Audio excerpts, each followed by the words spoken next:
Hey all you cool cats and kittens, my name is Artie Bazinski from Real Estate by Bike. A lot of you are probably wondering what's going on with the real estate market during this whole pandemic. Is it crashing? Is the bubble bursting? Are houses randomly exploding? Well, what I'm gonna do is I'm gonna do some in-depth analysis and take you through this wonderful journey of what's going on. All right, team, here we are. We're going on this journey because what else are you gonna do today? Am I right? So we're looking at the end of February. This is last month, February 22nd to February 29th. Lucky leap year before all the sugar hit the fan. So this is the east end of Toronto. Beaches, Leslieville, Danforth, south of the DVP, west of Vic Park. East of DVP, north of the lake, obviously, unless you live in a little yellow submarine, which is totally cool. I envy you, my friend. That is so cool. There has been 48 that sold at the end of February, the last week of February, okay? We're gonna compare listing price to sold price to days on market. We're gonna do comparing between February and March. So I did that little Excel spreadsheet because grade 9 computers is finally coming in handy when we're into quarantine. Hooray! There was, again, 48 places that got listed and sold from 400,000 all the way up to 2 million list. And that one also went for 446. And the most expensive sale was 2.128600. What a random number. Congratulations to you guys on a very good bid. Hooray. A lot of these places are bidding wars. It's kind of become the standard for how marketing properties works. So we're going to take a look at what percentage over it went asking price. So all these, as you can see here, they have all gone over asking price. There's a couple here and a couple down here that went under, ranging from 44% over and as low as 93% of asking price. Days on market, as you can see here, the range is all bidding war. Usually it takes about a week time to get that in, unless you have some ones that went for 2 days, 1 day.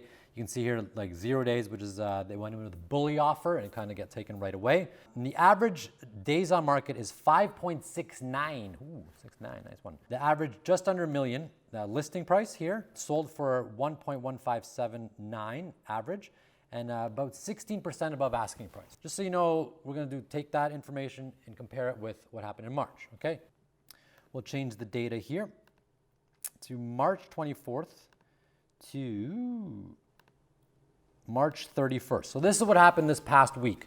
And as you can see, there's 32 that sold firm. That's not bad, actually, if you think about it. If people aren't allowed to go outside, they're not allowed to do showings. They can't really do, well, you can't do open houses. Showings are very limited. There's actually a very good number. 32 is a very thick, healthy, girthy number of sales in the east end of Toronto. So now what we're gonna do is we're gonna compare list price to sold price with what happened in February to see if it's still consistent, if it's going up or down. So let's go into the trusty old Excel spreadsheet again.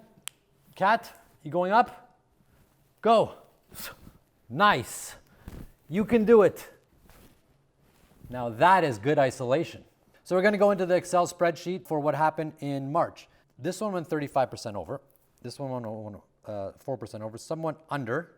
But a lot of them are still above asking price, which is a good sign. There's a few more that are under asking price, but a lot of them are above asking price, which is still really good, which means there's a high demand for it, that there's still people putting bids in and kind of competing with each other, right? So it's not debt. I shouldn't say that. So I took all the data in March and put it in the spreadsheet, just like I did for February, and did a comparison. We have one outlier here, which was 202 days over asking price, and it sold during the pandemic. But I took that out of the data for the averages for the days on market because it was just such an outlier and would sway the numbers, which wouldn't really make sense. So final calculations here. March compared to February. A listing price averaged about $200,000 more in March than February, which is surprising. A sold price is about 125,000 above, which means 9% above asking price in March, 16% above asking price in February. That is expected during this pandemic. It's actually surprising that it's still 9% above. Don't be worried that it's less. It's actually very strong that there is still demand out there and there are bidding wars going on. I mean, for a seller, that's great. For a buyer, it's not as great. It still isn't a buyer's market. It was a seller's market before this pandemic. I thought for sure once this is done, it's going to be a buyer's market. But it seems to be still holding strong for a seller's market. Days on market is difference is under 1, which means there's still movement. That people are listing and they're being sold. It's still hot. Impressive. So that's still good news for the Toronto market. This is East End specifically we're talking about. So houses haven't exploded randomly. Things are still surprisingly strong going on in Toronto.